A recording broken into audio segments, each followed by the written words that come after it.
Open your book to page 118. Let's go over ellipse.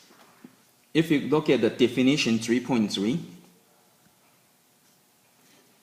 the definition of the ellipse is a set of all points P in the plane such that the sum of the distance of P from two fixed points F prime and F on the plane is constant. Now what it's saying is you have 2 points. Okay, so this you got F and the F prime.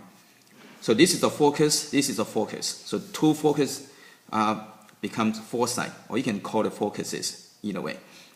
Now the definition of ellipse is any point, you call it P, any point, the sum of the distance to those 2 points, so this is the D1 and this is the D2. So any point, the distance, the sum of the distance to those 2 points would be constant. So in other words, D1 plus D2 equal to a constant number. And that number, we call it 2a. We're going to cover more about 2a later. Okay? So if you pick all the points, any random point, the sum of the distance to those points would be always constant.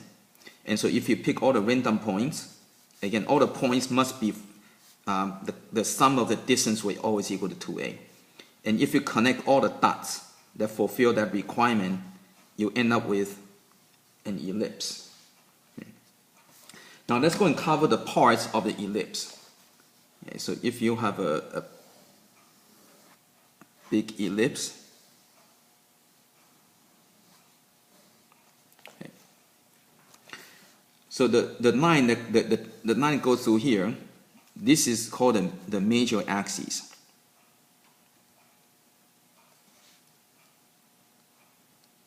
It's a long way, and the one that going the shorter axis.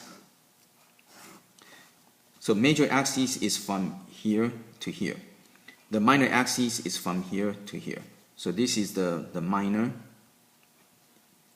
It's shorter, that's why it's minor axis. Okay. And now this point over here, this is a vertex V, and this one is a vertex V. Now the one going up and down, this is a capital B.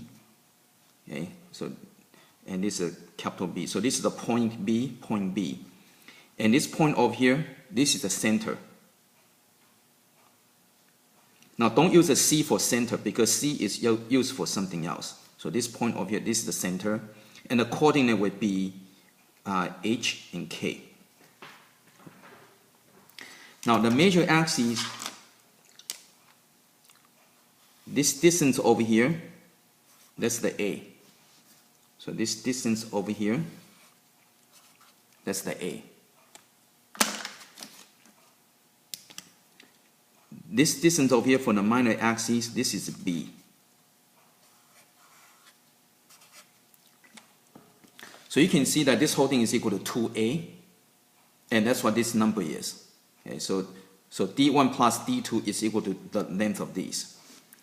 And then you have a point over here.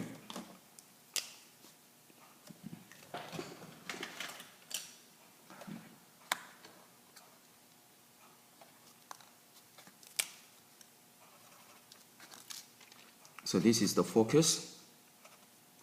That's the focus. So from the center, so in ellipse, your key point is your center. So this distance over here is just C. So that's the C over here. Another factor you need to know is that, notice that this is the A, right? If you get this length and you rotate to here, that is also equal to A. So in other words, this distance over here, that is also A. Okay, so if you move this A, if you move this distance, you rotate to here, it becomes a hypotenuse. So by looking at this picture, you can see that the A is a hypotenuse. So when you use Pythagorean theorem, you need to be flexible with its labeling. Okay? So in this case, Pythagorean theorem, A is your hypotenuse. So A squared will equal to the B squared plus C squared. Normally, we have the A squared plus B squared equal to C squared, right? Okay, but in that case, C is a hypotenuse, right? But in this case, the labeling is a bit different. So you need to be flexible with your labeling. So again, over here you got B, C, and A, and the A is a hypotenuse. So you're going to get B squared plus C squared equal to A squared. Okay. The next thing you need to know is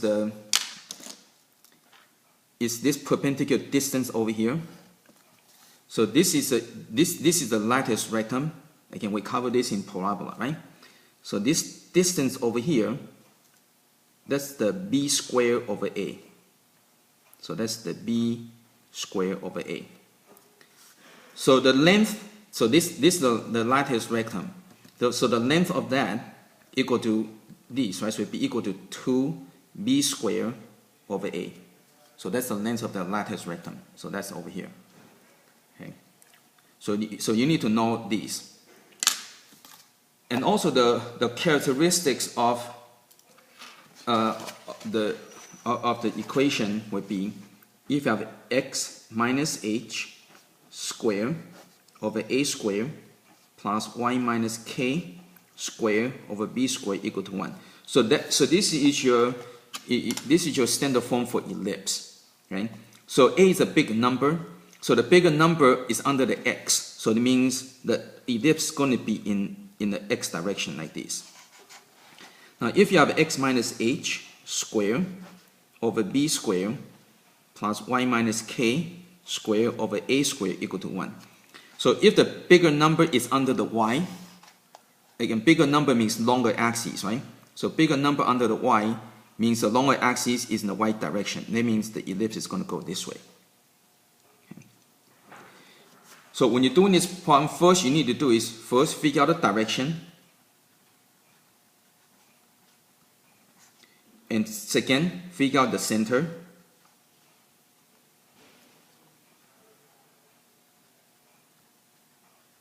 And number three, figure out your A, B, and C. Figure out your A, B, and C. Okay. And then from there, you can figure out whatever after that. So you can do whatever the problem asks you to do.